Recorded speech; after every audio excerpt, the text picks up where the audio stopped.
本地領牌載客船隻緊急應變演習示範，2名船員船隻火警演習。當航行中嘅船隻發生火警，船長同輪機長必須互相緊密溝通同配合，執行緊急應變程序。船長，機房發電機起火，火勢一般，暫時未波及其他機器。我已經關閉有關機器，同時切斷火場通風同埋供油。我而家準備用滅火筒救火。收到，你馬上攞滅火筒去救火，保持向我報告最新嘅情況。呢個時候，船長應立刻用警鐘發出火警信號，然後以電話或甚高頻無線電向海事處同埋公司報告。海事處，我哋都係冒犯一個船長，船隻牌照號碼 A001357，目前位置喺南丫島以北2海里，機房發電機發生火警，需要救援。船上一共有70人，包括68名乘客，目前冇人受傷，船隻冇下沉嘅危險。跟住，船長要以同樣嘅內容向公司報告。之後，船長就要以廣播系統通知同埋安撫乘客，並指示乘客着上救生衣。各位乘客，我係船長，船上機房發生火警，船員已經努力救火啦。我已經通知海事處，有關救援單位好快就會到啦。請大家盡快穿着好救生衣，喺安全嘅位置等待進一步嘅指示。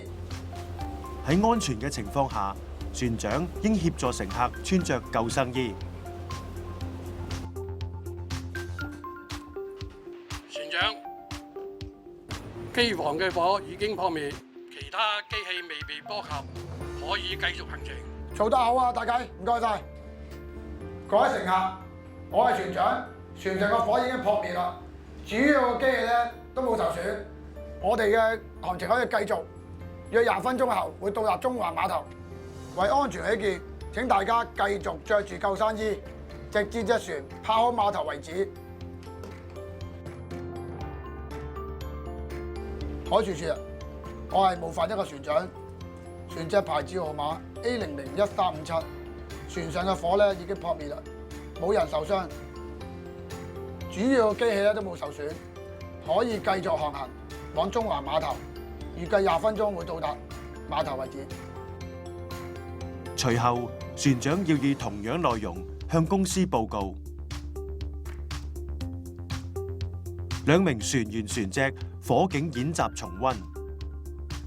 輪機長應關閉有關機器，切斷火場通風及供油，以防止火勢蔓延。立即向船長報告。設法將火救熄，船長應該立即用警鐘發出火警信號，用甚高頻無線電或電話向海事處同埋公司報告，用廣播系統向乘客廣播，安撫乘客，協助乘客着上救生衣。輪機長以無線電對講機或內部通訊設備向船長報告最新情況。